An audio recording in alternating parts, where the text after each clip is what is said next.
Yo, what is going on, guys? Winner Kills here, and welcome to a brand new locals feature match. Here we are in round 3 for March 25th locals. Last round we had Cash versus Jeff. If you guys want to check that one out, feel free to. Be up in the top right if I remember to link it. Also, on the right hand of the video or underneath the video, depending on whether you're mobile or desktop, I am currently doing a fundraiser for the Clean Air Task Force in order to help fight climate change alongside our One Deck 1 Month run. And they're a great nonprofit organization, so if you guys want to donate to that cause, please feel free to. I encourage you. There are donation incentives alongside it, up to $250, $500, $750, and our goal of $1,000. So definitely consider donating. If you can't donate for whatever reason, please consider sharing the video around to get more eyes on it. And I've explained the details of the incentives in the past One Deck 1 Month videos. So again, please consider donating if you haven't already. We only have, I want to say, like just under 2 weeks left to hit our goal, and I'd be really ecstatic if we could. So yeah, we're gonna see Traptrix here versus Scareclaw Adventurer, and we're gonna see the Traptrix deck end on Rafflesia, Sarah with 3 set, and pretty standard board there, I would say. And we're going to see, after Imperm, I think that was on Pudica, trying to go ahead and grab the field spell. We're going to see our Scare Cash player start things off by activating Illusion of Chaos. Going to grab Magician's Souls, and then using the Illusion of Chaos, well, using the Magician's Souls, rather, to dump the Illusion of Chaos.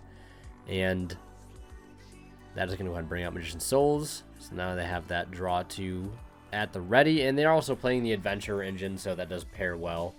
You know, sending things off like Draco back and Fateful for a nice draw too. So we're going to see him attempt to use the effect, just sending one. Looks like it would be a Crossout Designator was the cost. And then we're going to see Traptrix Trapple Nightmare, negate and destroy. Sarah effect to attempt to search there. Or well, summon one from deck rather, since a trap was activated. It's going to get ashed and then commits the normal summon. Gets him with the Floodgate Trapple. Happens every time. And we're going to see our Traptrix player, normal Mermelio, and our Scare Cash player has seen enough there. So we're already into game 2. So we're going to see our Scare Cash duelist lead with activating Fateful, then special summoning out Fenrir. And then we're going to go ahead and use Fateful to go ahead and grab the Equip spell. Have that in the hand, ready for the free discard for Magician's Souls if they have access to it. I think I might have saw it in the hand there. I'm not entirely sure. But first, we're going to see Fenrir go ahead and search out the Scareclaw Kashtira. Yeah, this is Scareclaw Kashtira Adventure. Yeah. So I think that is Magician's Souls in hand. So they could definitely... They have Ash in hand as well. So it looks like they open up pretty solid. They're actually going to commit the normal summon of the Ash Blossom here. And we're going to see him synchro probably for Baron to Floor. Still need to get a CR of this card at some point. I'd definitely love to have it for the Speedroid deck. Definitely would. And we're going to see him bring out 2 Scareclaw monsters. The Scare Cash, and I think that was Acro. It might have been Astra, but Imperm Nib, one hell of a combo. Haven't seen a nasty hand trap combo like that in a minute. Imperm Nib used to be every Sword Soul player's worst nightmare, and it turns out it is our Scare Cash player's worst nightmare as well. Luckily, though, they do have follow-up in that of Magician's Souls here. Luckily, they have not committed that to the field at an incorrect point. Otherwise, they would have lost out big time. Not only losing out on the Baron and the other monsters they had available to them, but, you know, losing out on a potential draw 2 to at least maybe draw into some hand traps or at least some follow-up to make it sure you do not die on the opponent's next turn. So they're going to go ahead and use the Enchantress there. That's going to go ahead and grab the right, and then they're going to go ahead and get their tokens. Beautiful little Pokemon... not sure what those are, like pop art or something. I can't remember, but pop series art cards, maybe? I don't know. Very cool and unique. Make for great tokens. They're going to go ahead and use that draw 2 effect, though. Getting rid of Fateful and the Draco back. Of course, Draco back will re-equip because of its secret ability. And they're going to bounce back the Nibiru to the Traptrix player's hand. A bold move, but I mean, you get a free body off the field. That could potentially, I guess, clear the Magician's Souls. But we are going to see evenly matched, which would have been catastrophic there. Considering the fact that they do have tokens on the field, but luckily there's a clutch Lancia. And I'm trying to think, is the Lancia just for evenly matched, or am I missing something else? I mean, I guess it shuts off Holotea as well, since that does require banishing. And they're gonna go ahead and normal summon Pudica. That is gonna go ahead and search the. And I hate that name, Pudica. I hate it. It is the worst Traptrix name ever. I will just say it. It is fact. It is fact. They're gonna link into Sarah though. Summon Gamma Seal, like Gamma Seal, right? That's a nice normal name. It doesn't sound weird to say. And they're gonna get rid of the Adventurer token. That's gonna take Draco back with it. And then they're just gonna set a card and pass. They did not open up Super Stellar here. They opened up a decent amount of board breakers. Their one little bit of engine did get, well, I mean, it did go through, but searching field spell for them really wasn't what they needed. So we're just going to see him go into the battle phase and attack with the Nibiru token, attack with the Gamma Seal. And the Nibiru token is probably decent size, since I think it did go over a Baron and I think Scareclaw, which has 0 attack. So I mean, it's probably 3k at least. They're going to go ahead and normal summon the Fenrir, and that's going to get hit with the Bottomless Trap Hole. Some caveman Yu-Gi-Oh happening here. So we're going to see our Traptrix player lead with a Pot of Prosperity. Probably a godsend to see that at this point. And we'll see exactly how many they decide to banish. Looks like they will go for a full 6, and it does get hit with Ash, forcing a passing of the turn. They find a pressured planet here. They're going to go ahead and grab Scareclaw. And they're going to summon Scareclaw by banishing one from grave.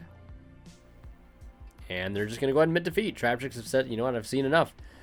You're probably going to have enough here to just go for game. Yeah, since they're already pretty low in life points. So, into game 3, a game 3 situation. Also, a reminder to subscribe to the channel if you have not already.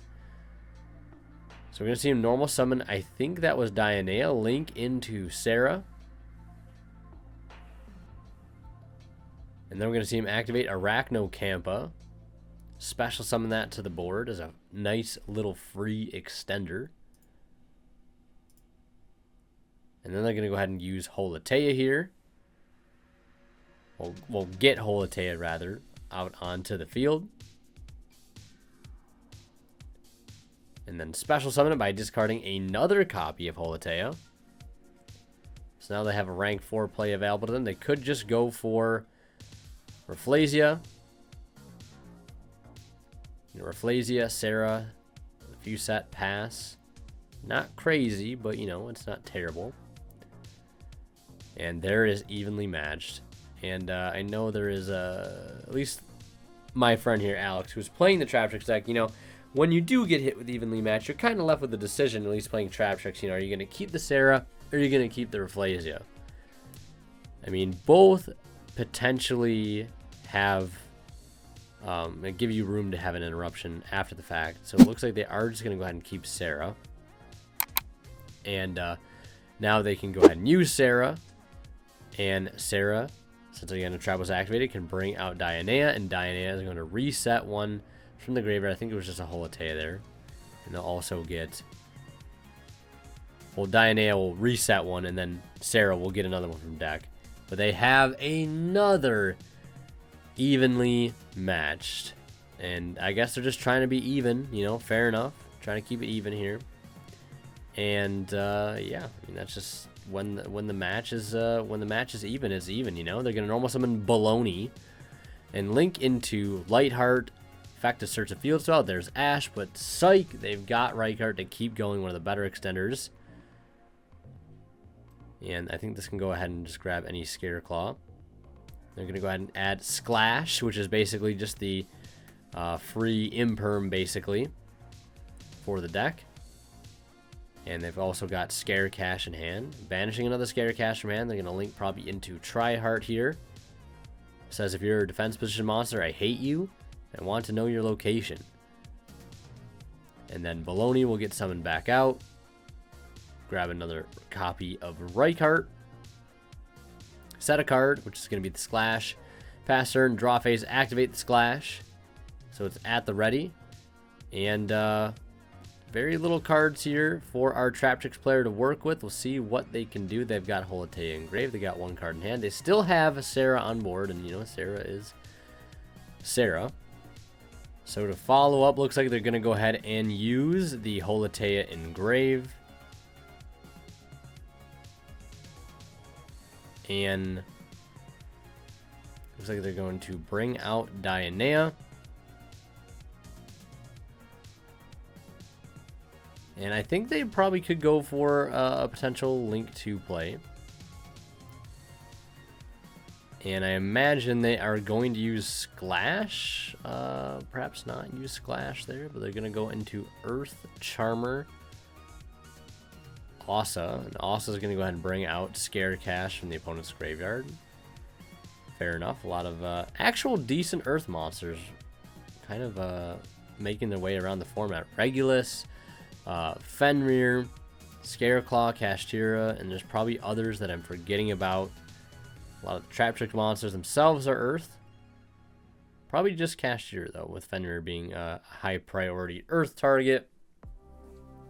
And then it also being a Traptrix player here, searching out probably a majority of cards in your deck when it is destroyed. It's also pretty nice. Just checking the extra deck right now to see what exactly it is that he can do. Scare Cash cannot get over the 3000 Tryhard. And I don't believe they've used the Splash just yet. So they're just going to go battle phase, attack over the Balloon, set a card, and pass turn. And they're going to go ahead and activate a Primitive Planet Reichphobia. Probably their draw for turn there, a pretty good draw.